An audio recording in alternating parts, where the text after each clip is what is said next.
Bonjour et bienvenue à notre podcast Aura Impact.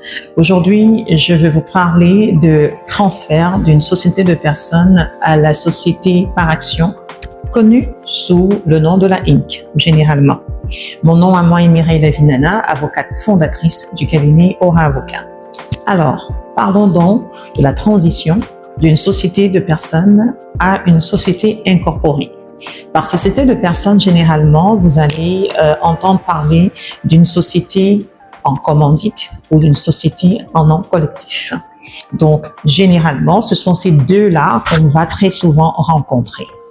Dans le cadre d'une société de personnes, comme on peut l'imaginer, il y a quand même une responsabilité qui est personnelle aux associés. On parle d'associés. Pour qu'on se trouve dans le cadre d'une société de personnes, il faut au moins deux personnes. Un travailleur autonome ne peut pas dire qu'il a incorporé une société en commandite. C'est pas possible. Donc, il faudrait un minimum de deux associés qui décident, en fait, de faire affaire ensemble parce qu'ils veulent partager à la fois les revenus, mais également prendre à leur charge les dépenses de l'entreprise. Il est très important de comprendre à ce moment-là quelles sont les responsabilités des uns et des autres et quelle est la contribution de chacun dans le capital de la société qu'on est en train de constituer. L'erreur qu'on voit très souvent, c'est qu'il n'y a pas de contrat de société rédigé. Dans le cas des sociétés par action, on va généralement avoir une convention d'actionnaires. J'en ai parlé déjà dans l'une de nos vidéos précédentes.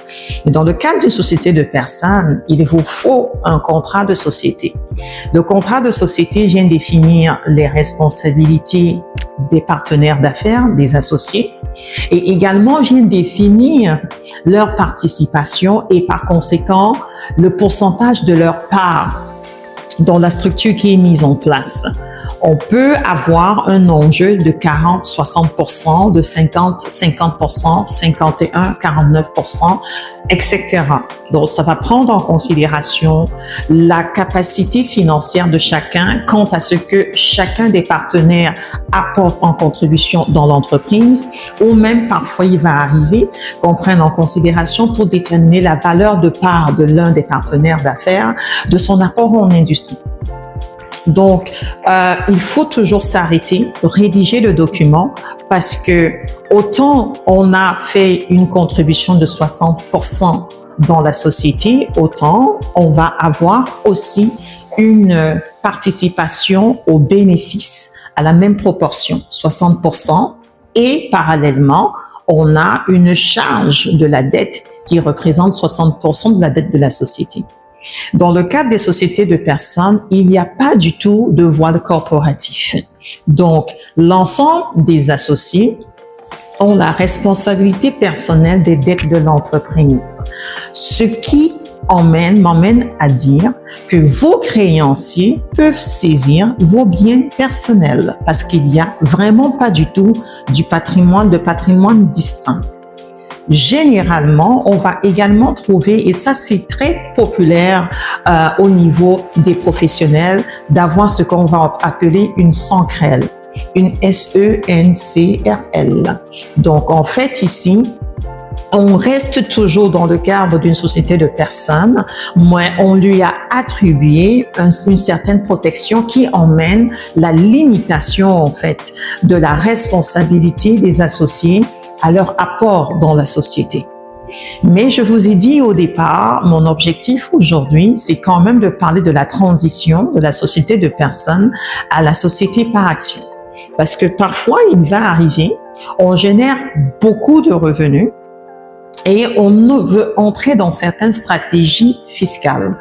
Et dans ce cadre-là, on va bien devoir se poser la question de savoir, est-ce qu'on reste dans une structure de société de personnes ou est-ce qu'on incorpore une entité?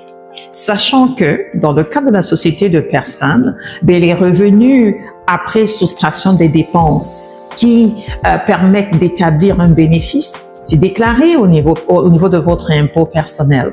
Donc, dépendamment de des revenus de l'entreprise, on peut se retrouver en train de payer un impôt taux marginal dans le cadre d'une société de personnes. Or, au niveau d'une société par action, les enjeux vont être différents.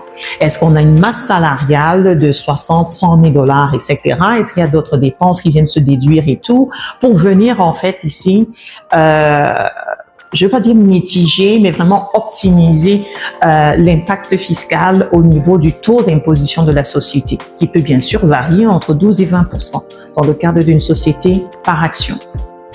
Maintenant, l'enjeu dans le cadre de cette capsule d'aujourd'hui, c'est au niveau du passage. J'étais dans une société de personnes. Maintenant, je veux plutôt incorporer la structure. Nous étions plusieurs. Les mêmes personnes, les associés dans la société de personnes veulent incorporer une structure qui va poursuivre la même activité que celle qui était exploitée dans la société de personnes. C'est des enjeux très importants à considérer parce qu'il faut toujours penser au roulement fiscal.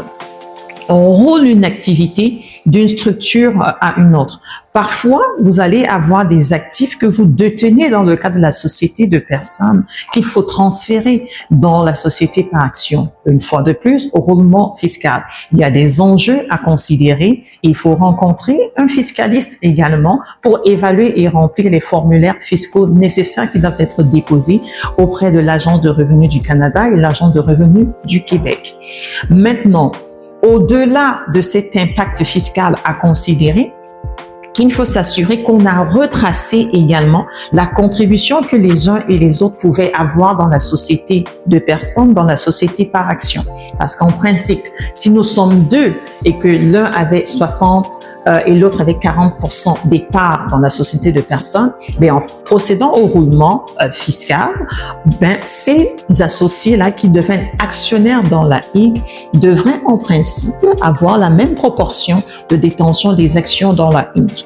Mais ce qu'on va parfois voir, c'est que non seulement il n'y a pas eu de contrat de société, la contribution des uns et des autres n'a pas été consignée, les associés parfois disent qu'ils se sont fait confiance, mais il n'y a rien qui puisse permettre de véritablement établir quelle était la part contributive de chacun dans la société de personnes. Il n'y a pas eu de roulement fiscal qui aurait été fait. Donc, dans ces cas-là, c'est difficile de pouvoir venir dans la société par action et de réclamer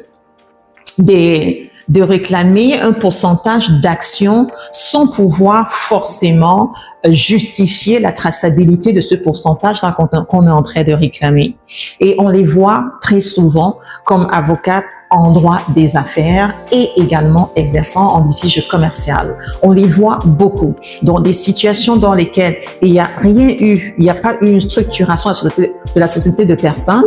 Et là, maintenant, on migre vers la société par action. Puis pendant que l'un est en train de s'attendre à avoir un 40-60%, l'autre, par exemple, pourrait dire, dans la société de personnes, je n'ai pas véritablement eu de contribution. Et puisqu'il n'y a pas un roulement, je suis en train de rouler, donc j'ai pas changé. La structure est censée être la continuité, la Inc. est censée être la continuité de la société de personnes. Mais puisqu'il n'y a pas eu ça, c'est deux entités distinctes. Donc, la question à ce moment-là, s'il faut qu'on vienne dissoudre la société de personnes. Et les enjeux dans la Inc. deviennent complètement différents. On les voit très souvent dans les rencontres avec les clients. On les voit beaucoup, des situations comme celle-là qui sont plaidées devant des tribunaux. Puis dites-vous que là où on a voulu gagner du temps en allant vite, puis parfois on plaide, on a fait confiance, mais les juges doivent rendre des jugements justes. C'est des jugements qui doivent être légaux et non pas des jugements qui devraient être émotionnels. Partant de là, on s'entend pour dire que si on ne peut pas retracer, on va devoir vivre avec ce qui s'est fait dans la Inc. Parce que on aurait, dans ce cas-là, deux structures corporatives complètement distinctes qui fonctionnent pas forcément de la même manière, qui ont des enjeux complètement différents et dont les représentations et puis les répartitions des parts et des actions dans l'un comme dans l'autre sont complètement différents. Donc, je vous invite, vous qui avez des intentions de faire affaire avec les membres de la famille, vos amis, des personnes avec qui vous avez bien connecté, parce que parfois c'est ça aussi, un partenaire d'affaires, on a bien connecté, on a bien échangé, alors on veut faire affaire ensemble, de vraiment vous asseoir et puis de réfléchir, à la structure de l'évolution de votre structure et de vous assurer que vous documentez tout ce que vous faites.